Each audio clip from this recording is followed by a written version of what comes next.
How's it going, guys? And welcome back to some more mildly interesting. Now, before we get into the video, as always, I would like to ask you a huge favor.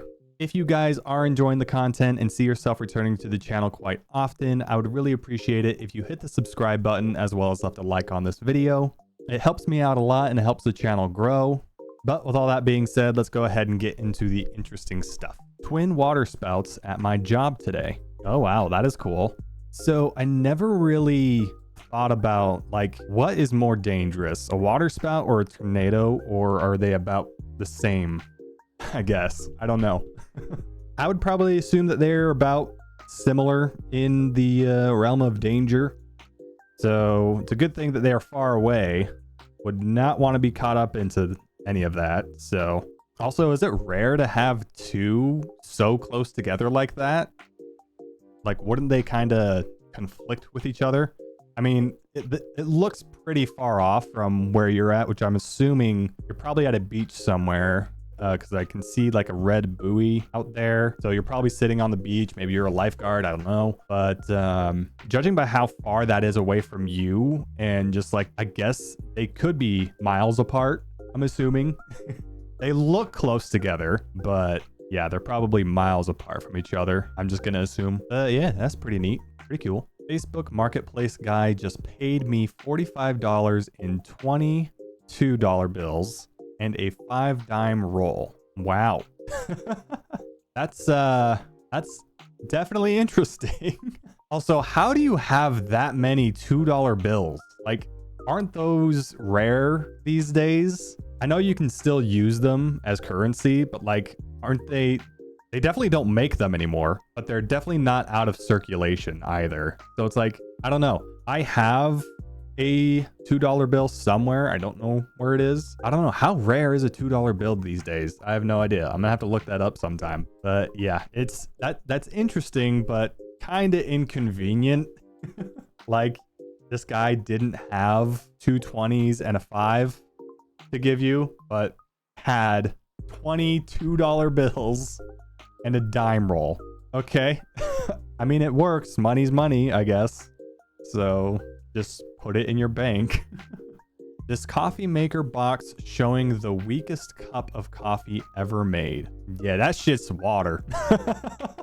That's just water, my guy, with maybe a sprinkling of coffee flavoring added to it. Like, that's what you have left over in your cup after having coffee. Like, how is that going to wake you up?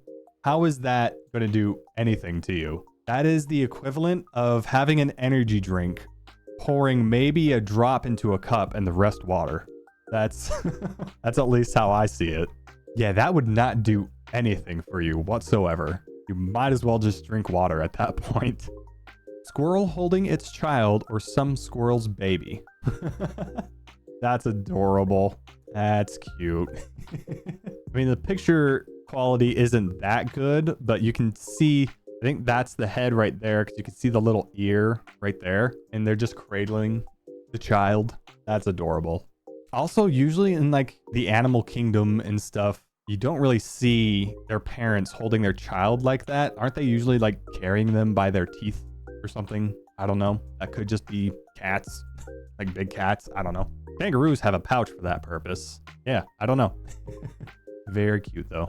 This post-it note staying attached to the semi going 70 miles per hour down the highway. God damn. My boy's hanging on for dear life. Jeez. I really hope that note doesn't say oversized load or anything, because how's anybody gonna see that? That's gotta be some strong adhesion there. They're just testing out the their new post-it notes. You know, they're testing it out to see if it can withstand that much wind pressure or whatever. So far, that's a pretty good post-it note. It's gonna stick to anything, and you probably will never get it off. This sticker that my wife claims looks just like me. Bro, it kind of does. Now, how do we know that you didn't print that sticker out yourself and just posted this to get yourself a little extra karma points, huh? Come on, I see what you're doing. Nah, but seriously though, there is some resemblance there.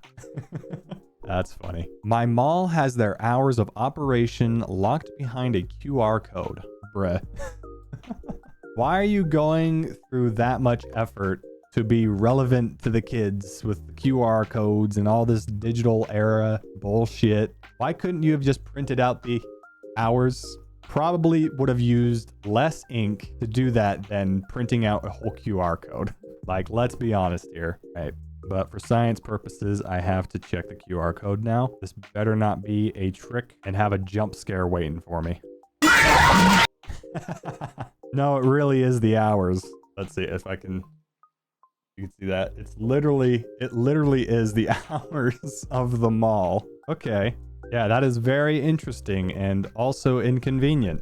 But you do you, I guess. At this English pub in Japan, you can order only foam beer. They call it a beer latte. Draft beer with only foam. Why would you want to just drink foam? You can see there's just a little bit of beer in there. Just a little bit. Maybe a sip of beer. The rest is just fucking foam. Like, okay. It's definitely an interesting experience. I'll give them that. But why? Why though? If you're gonna drink beer, just drink beer. Like, why do you have to... I was about to say, why do you have to go the extra step? But there's not even an extra step. You've eliminated most of the beer. Interesting experience. Don't know if I'd ever try it though. 1200 pair telco copper cable. Goddamn, that's a lot of cables. A lot of wires. Cable would be the big thing, and then wires. It's a lot of wires. Lots of copper. Now, part of me wonders if you could have condensed that a little bit more.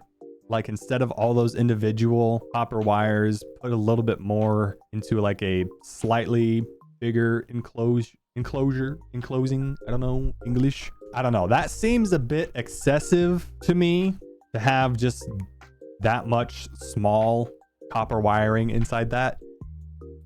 Oh, sorry, sneezing. Jesus. I'm allergic to electric cables apparently. But yeah, I don't know. Seems excessive to me. Don't know why you would need to do that. And print on my leg. Goddamn. Now, did you just leave your hand sitting there for a long time? Or are you really dehydrated? Because isn't that a thing with like dehydration where I know if you like pull skin up and if it takes longer than if it takes longer than a second or something to go back flat, then you're dehydrated. Is that the same thing with like indenting your skin or whatever? If it like doesn't return, you're dehydrated? I don't know. Either that or your skin is made out of that Tempur-Pedic bed foam that just indents. And then it'll like slowly inflate afterwards. But if not, then you might want to go get that checked out just to be safe. The bruise on my knee traveled up because I've had to elevate my leg. Oh, wow. God damn, that's a pretty bad bruise too. Like, geez, what'd you do? And I guess it would make sense because isn't bruising just internal bleeding? And so if you like do anything with it, like raise your leg and the blood, travels down or up, I guess, in this sense, like it would just do that. I don't know. Any doctors in the comments can correct me if I'm wrong, but that's how I think of it. But damn, that is a gnarly bruise there. I hope you have a full recovery soon. My blind cat has abnormally long whiskers to compensate for her blindness. Oh, that's so cute. Yeah, I guess they would have to grow out their whiskers to compensate for that. It's just like a natural survival trait, I guess. Definitely some long ass whiskers. Well, that is all I have for mildly interesting for today. Hopefully you guys enjoyed this video. If you did, again, I would really appreciate it if you left a like on this video, as well as subscribe to the channel if you have not yet already. But again, thank you guys so much for watching, and I'll see you in the next one. Take care.